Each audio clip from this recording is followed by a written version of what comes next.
कंचन के बेटे ऋषि की शादी कहीं नहीं हो रही थी।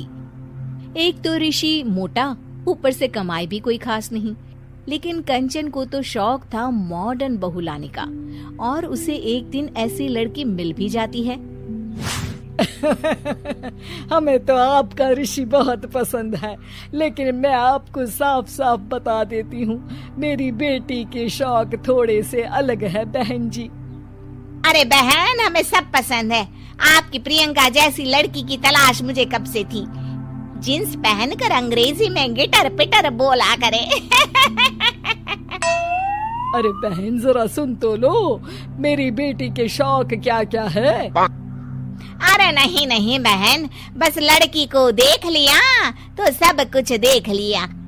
आप ना शादी की तैयारी करो, और वो जरा सामान की लिस्ट भी दी है ना मैंने। हाँ बहन जी, सारा सामान शादी से एक दिन पहले ही आपके दरवाजे आ जाएगा। मजा आ गया, मजा आ गया। अब तो बस आप शादी की तैयारी करो। प्रियंका के माता पिता के जाने के बाद कंचन का पति उससे कहता है, अरे भाग्यवान, तुम तो कुछ ज्यादा ही जल्दी दिखा रही थी शादी की। अरे बोलने तो देती, लड़की की माँ क्या बोलना चाह रही थी। अरे आप चुप रहिए जी, कुछ पता भी है आपको, बस मुफ्त में बोले जा रहे हैं। मेरी दोस्त शशि की बहू देखी, लंबी पतली और पढ़ी लिखी, हजारों में कमाई और संस्कारी भी। अरे पर जब वो मेरी बहू देखेगी तो जल भुन जाएगी। लेकिन तुम तो शादी ऋषि के लिए कर रही हो ना, या शशि के लिए? तुम्हारा लड़का कुछ कमाता भी नहीं है, और शरीर भी भगवान की दुआ से फूलता ही जा रहा है। फिर बोले आप हैं? फिर बोले आप? मैंने कहा ना, प्रियंका जैसी जींस पहनकर अंग्रेजी झाड़ने वाली बहू किस्मत वालों को ही मिलती है। चुप रहिए आप। पति के लाख कहने पर भी कंचन ऋषि की शादी प्रियंका से करवा देती है। लेकिन प्रियंका जैसे ही घर में आती है, वैसे ही जोर जोर से चिल्लाकर नाचने लगती है। आज मेरे यार की शादी है, आज मेरे यार की शादी है। अरे नाचो मां नाचो। आज मेरे यार की शादी है। कंचन, उसका पति और ऋषि ये देखकर हैरान रह जाते हैं। लग रहा है बहू को शादी की बड़ी खुशी है। हाँ हाँ, बहू क्यों नहीं, हम भी नाचेंगे। अरे नाचो नाचो जी, मुंह क्या देख रहे हो, चलो चलो नाचो, बहू कह रही है। कंचन ये कहकर प्रियंका के साथ नाचने लगती है। ऋषि और उसके पिता वहाँ से चले जाते हैं। अगले दिन कंचन अपनी सहेलियों को प्रियंका से मिलवाने के लिए घर बुलाती है, जहाँ शशि भी आती है। अरे शशि, कैसी हो? मैं ना तुम्हें प्रियंका से मिलवाती हूँ। अरे सच में बहुत ही एडवांस सोच की लड़की है। कितने मॉडर्न ख्यालात है उसके, पता है तुम्हें? अरे हाँ कंचन, जरूर। बच्चों की शादी अच्छी ही होनी चाहिए, और वैसे भी तुझे तो शुरू से ही ऊंचे ख्याल की बहू चाहिए थी।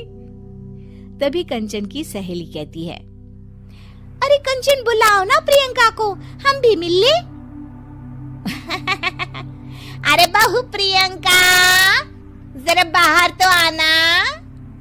कई बार आवाज देने के बाद भी प्रियंका बाहर नहीं आती है, तो कंचन को बुरा लग जाता है। वो उसे लेकर बाहर आती है, लेकिन ये क्या, प्रियंका लड़खड़ाती हुई बाहर आती है और उसके हाथ में शराब की बोतल होती है। हालांकि शराब पीना स्वास्थ्य के लिए हानिकारक होता है और ये हमारी किडनी के लिए बहुत ही खतरनाक है, लेकिन कंचन की बहू प्रियंका पूरे नशे में होती है। अरे इतने सारे लोग। ये कहकर वो शशि के पास जाती है। आंटी जी, पत्ते खेलेंगी, पत्ते। अरे दूर हो, दूर हो, तुम्हारे मुंह से तो शराब की बदबू आ रही है।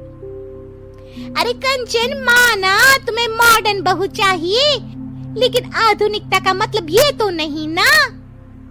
बुरा न मानना कंचन, तुम्हें पता था कि तुम्हारे बेटे की कमाई और शरीर दोनों ही ठीक नहीं है, तो तुम्हें उसी हिसाब की लड़की से शादी करवानी चाहिए थी। ऐसा कहकर सभी औरतें वहाँ से चली जाती है। तभी प्रियंका की माँ कंचन के घर आती है। अरे बहन जी, बड़ी चालाक निकली आप तो। बिना बताए अपनी पियक्कड़ बेटी मेरे लायक बेटे के गले में बांध दी।